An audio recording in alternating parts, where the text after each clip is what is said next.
Prosseguindo em nosso estudo sobre os direitos humanos, agora uma distinção também bastante teórica.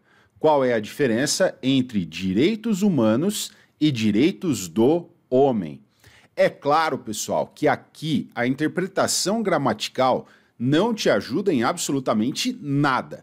Gramaticalmente, direitos do homem e direitos humanos dizem respeito à mesma coisa. Então, não é aí que está a diferença.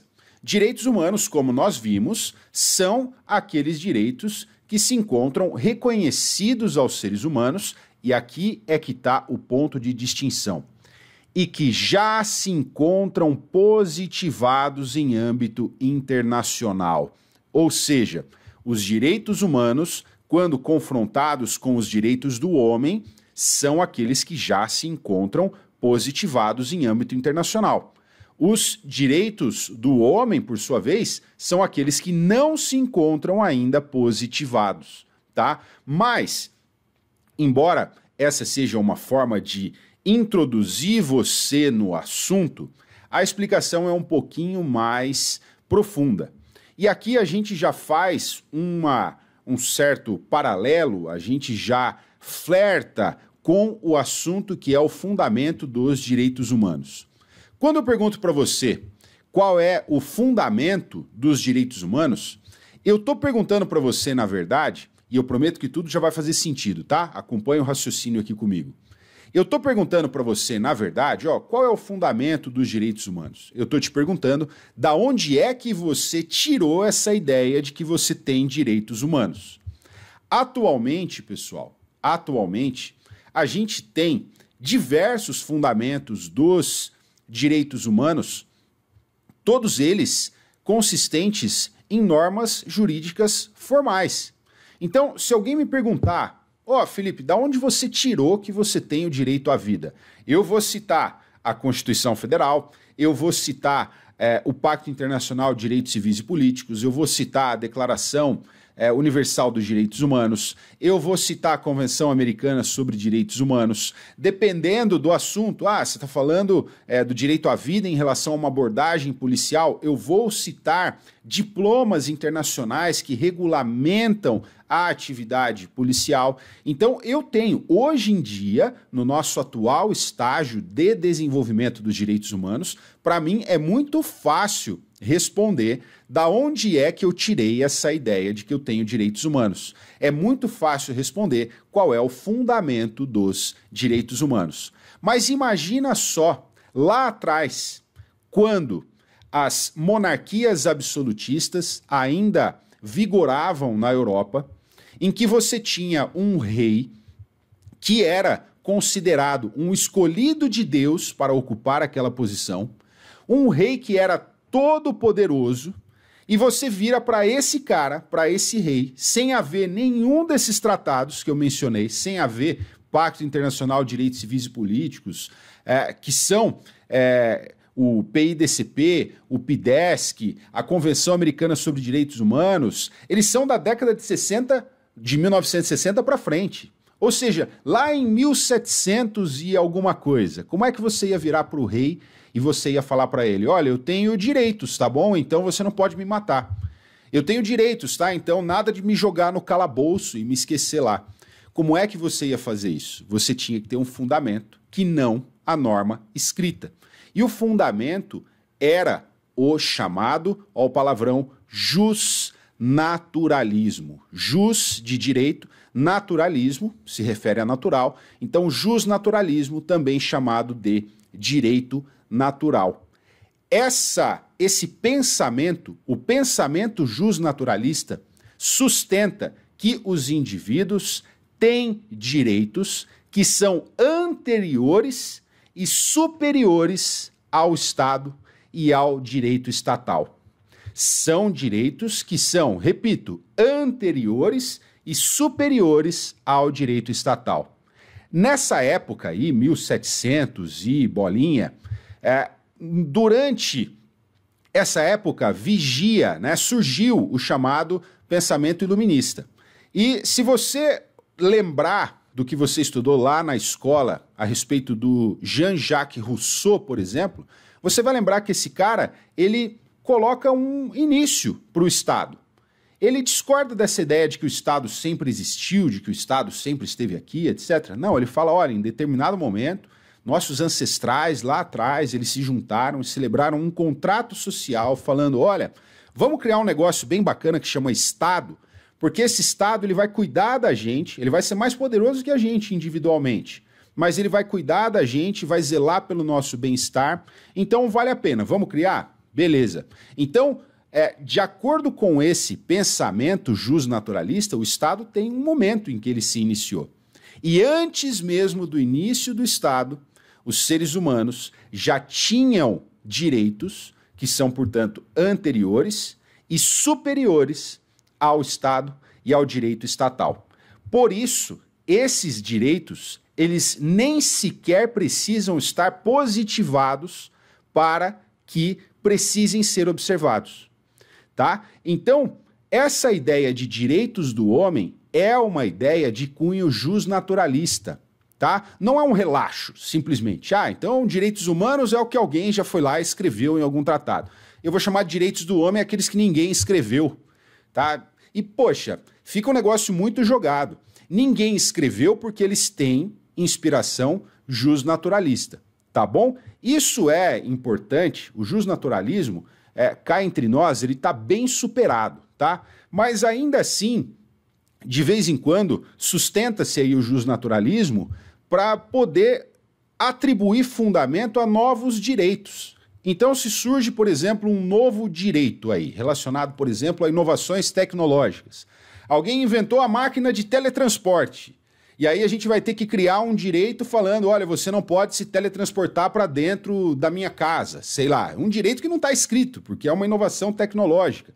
Então, esse direito surge como um direito do homem, um direito não escrito, de inspiração justnaturalista, tá? Direito do homem. E a partir do momento em que surgir um tratado, o Estatuto do Teletransporte, tá viajado, mas é para entender o espírito da coisa aqui, né?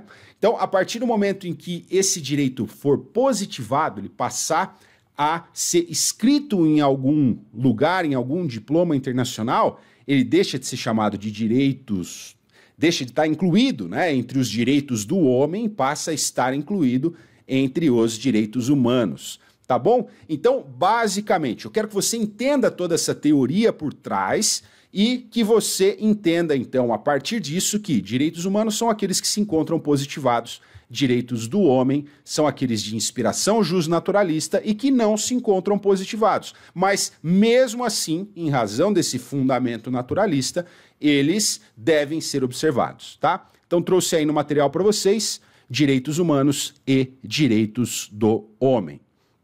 Outra distinção que se faz necessária é entre direitos humanos, direito humanitário e direito dos refugiados. Essas são as três vertentes jurídicas da proteção internacional da pessoa humana. Direito internacional dos direitos humanos. Esse aqui, pessoal, eu tratei em 2 linhas, 3 linhas, para ser mais preciso, porque é o que a gente está estudando.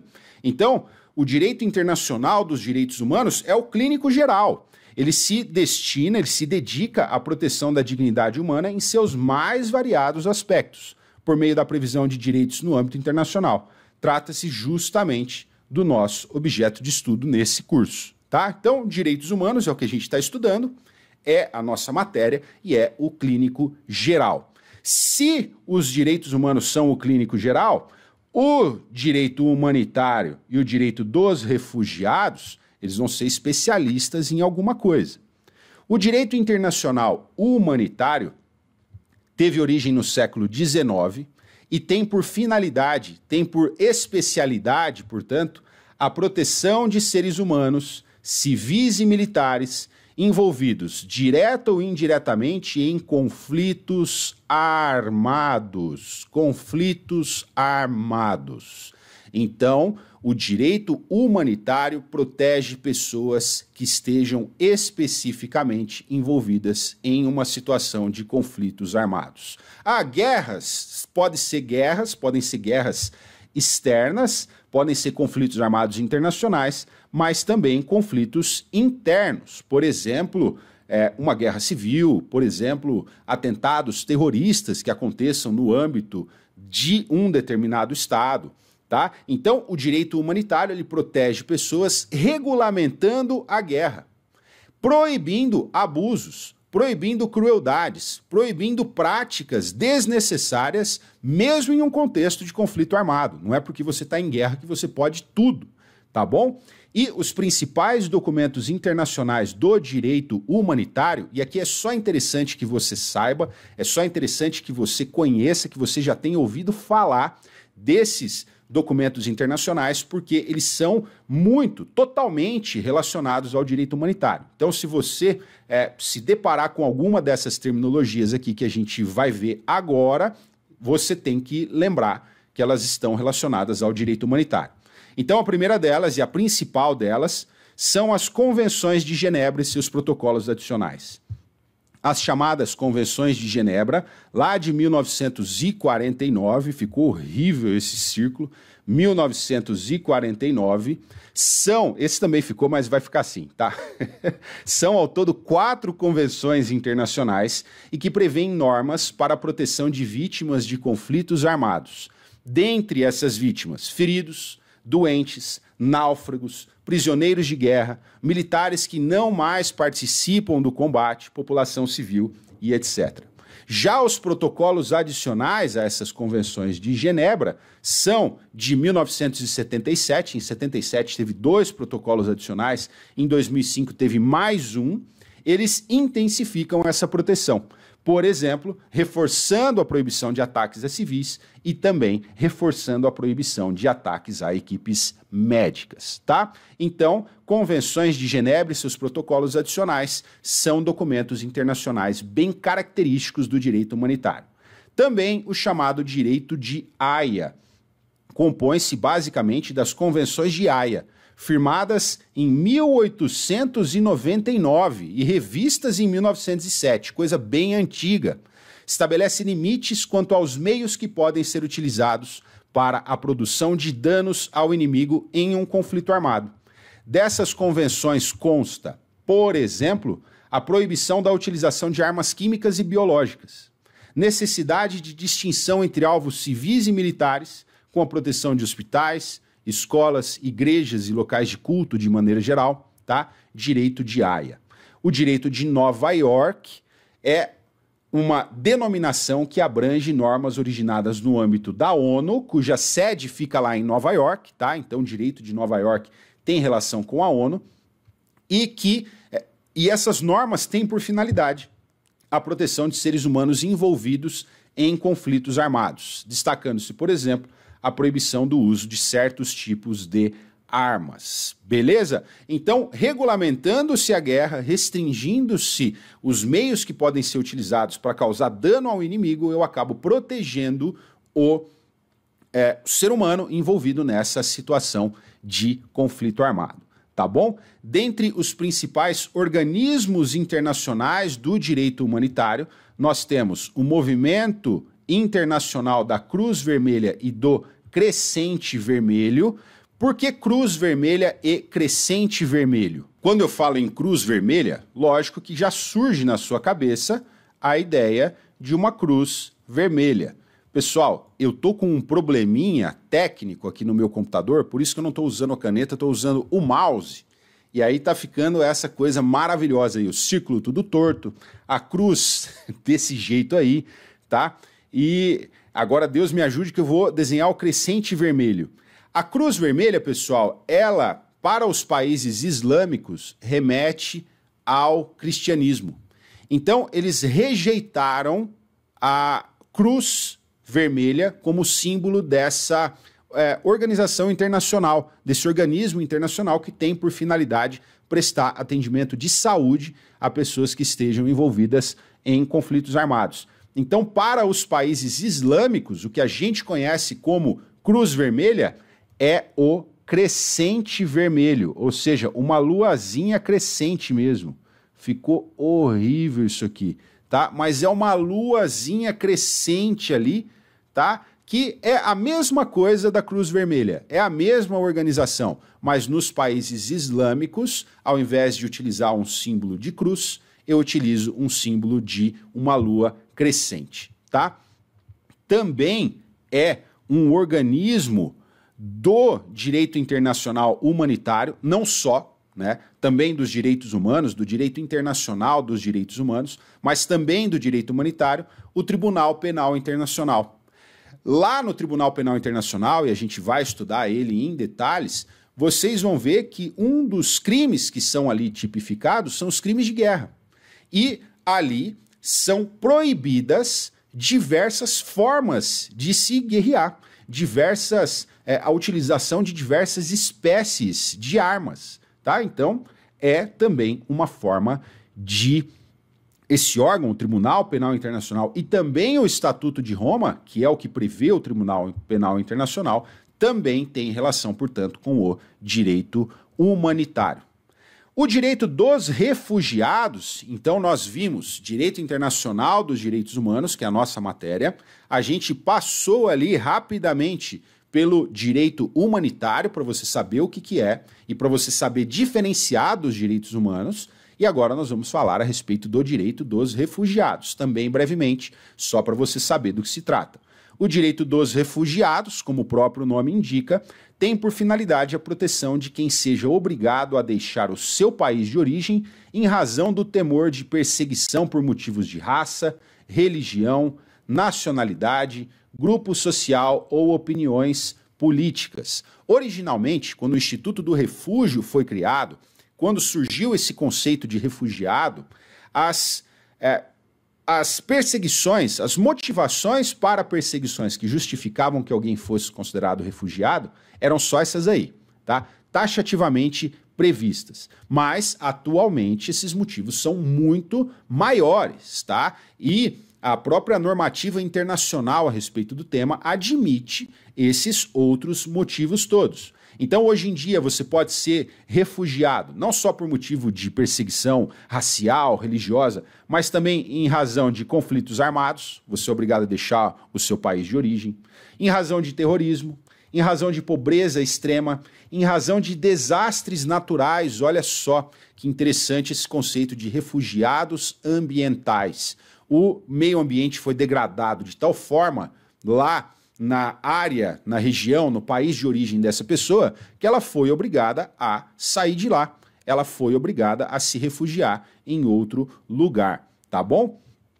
Em relação à normativa internacional para a proteção de refugiados, e aqui é novamente o mesmo espírito, eu quero que você saiba, se você se deparar com isso daqui, eu quero que você saiba que isso aqui se refere ao direito dos refugiados, tá? Então nós temos a Convenção relativa ao Estatuto dos Refugiados, lá de 1951, que era um tratado internacional que, embora ele tenha inaugurado aí a matéria, avançou na matéria, ele era muito restritivo. Ele considerava pouca coisa como refúgio, ele considerava poucas pessoas em poucas situações como refugiados. Então o protocolo de 1967 veio corrigir algumas dessas falhas, e, mais recentemente, em 2016, foi proclamada a Declaração de Nova York para os refugiados e os migrantes, tá? Lá no âmbito da ONU. Declaração de Nova York para os refugiados e os migrantes. Em relação a organismos internacionais que tratam do direito dos refugiados, você pode lembrar da Acnur. Se você assiste a Globo News, você já deve ter visto o Rodrigo Santoro fazendo propaganda da Acnur, pedindo dinheiro para você contribuir, para você dar ali a sua doação, para que esse dinheiro seja revertido em favor dos refugiados, para você poder comprar aquele saquinho com aquela alimentação específica e tal. Acnur, o que é a Acnur? É a Agência da ONU para Refugiados, ou mais precisamente, Alto Comissariado das Nações Unidas para Refugiados. Beleza? Pessoal, como o direito humanitário e o direito dos refugiados, ele não está previsto no seu edital, tá? E a gente está estudando isso aqui para você saber distinguir, tá? A gente está estudando isso em um contexto de estudar o conceito de direitos humanos. Eu quero que você saiba distinguir o que é direitos humanos e o que é direito humanitário e direito dos refugiados. Então, com isso aqui que a gente viu, nada te aperta na prova, em nenhuma das fases, Tá bom? A gente para por aqui esse bloco e a partir do bloco seguinte a gente estuda os fundamentos dos direitos humanos. Vejo vocês lá.